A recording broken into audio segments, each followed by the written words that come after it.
Alright, I figured out that this is part 4 of Season 1, Episode 2 of Glee, Showmance.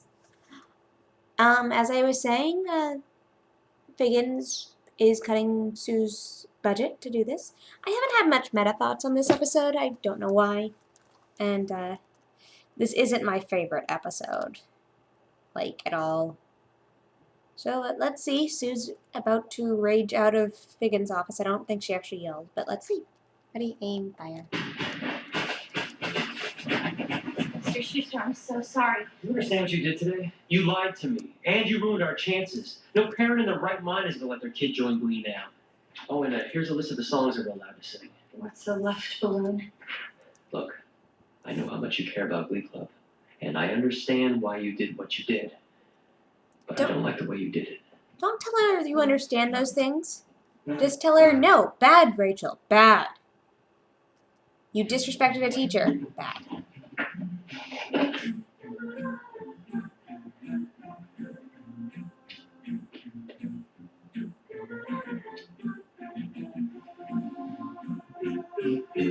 Like the Tulipalooza.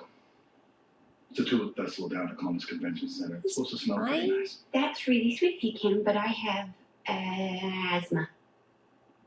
What are you doing? Chasing a married guy. I saw you playing house with him after hours, Emma. Look, I don't know a lot about relationships. Most of mine are short and flame out once the sex goes, but I do know you never want to be the rebounder. I'm a good man, Emma. I'll treat you right. I'll put up with all your crazy. They can't fire me because I'm a minority, so I'll always be able to provide for you. You could do a lot worse. Okay. In this town, Alright. you're not going to do much better. Okay. Ken! The whole basis of their relationship. I'll put up with your crazy. And you can't have Will anyway. The whole basis of the Ken Tanaka-Emma Pillsbury relationship. Whew. I really want to compare Emma and Ken. Please, oh god, did they ever actually kiss? It's so hard, Emma. Emma and Carl, which seemed like a okay match. He pushed her and pushed her and pushed her. And to her boundaries. And I guess Will encourages her and holds her hand while she crosses her own boundaries. I want to say that's what Will does. It might not feel like that. Will also encourages her to admit that there's a problem and to look for a solution. I'll have to rewatch Carl's episodes to get more information about that. But Ken. He's being oddly sweet, yet horrible. I think that actually kind of makes his entire thing. He's oddly sweet, yet horrible. Yep. Okay, I'm done talking now. Ugh, he's wearing those tights and that fanny pack and... Try. That was good. Okay, one more up. That was really good. Okay. Yeah, it's like the holy grail for a bartender, so it's good note. All right, I'll Okay, start someone who at knows the music, is he bottom actually a and we'll go back. Can we take a baritone? break? Singing kind of makes me a little hungry. Yeah, sure. Well, lucky I prepared for that. Wow, I was wondering what that was all about. That's very awkward, Rachel. Yeah. He's dating someone. Absolutely. I was wondering why you asked me to help you with your singing. You kicked butt at the assembly.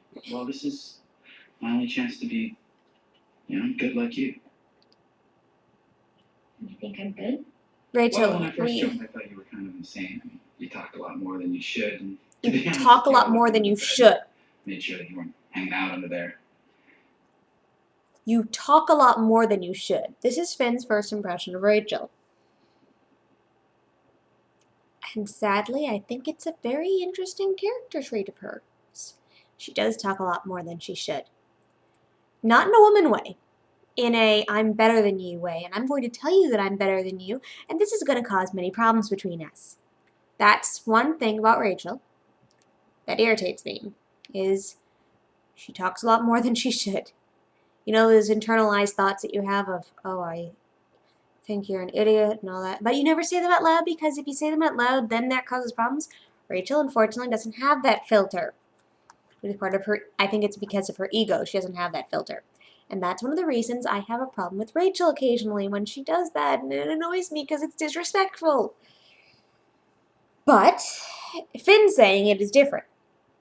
Finn, as a boy, as a high school boy, is saying it, and it's a how he views women-related issue.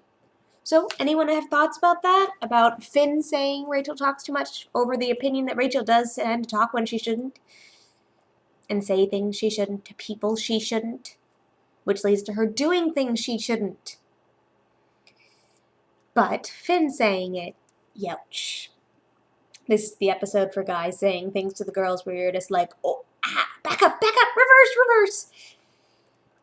But tells you stuff about their characters. Now, Finn said a few other things there. I wasn't actually paying attention. Rachel looks upset. Let's continue from here. But then I heard you saying, I don't know how to say this, but it touched something in me. Rachel's voice is once again the thing that gets through to people. It always is. Doesn't matter what she's like personality-wise. The moment she sings, she gets there to people. Which, okay. Rachel's not my favorite voice on the show. I like her. I like her singing. It's like with the whole Marley thing. If you try to force me to like someone and tell me they're right all the time, eventually I'm just going to start looking around going, what is this? I have the same issue with Kurt. I want him to have a failure that is him failing. Literally, not someone else failing him. But I want Kurt to literally screw something up. And know he screwed up and be like, oh crap, I screwed that up. And work to fix it himself. Not someone else telling him he screwed up, but him. I don't know if that makes sense. But let's go back to this scene, because, yeah. Yeah. Oh. Your heart's on the other side of your chest. Oh. It's beating really hard. God. Rachel. Cool, Rachel. You're cool, Rachel. Do you want a drink? Yeah. Okay. Virgin Cosmos. Cool.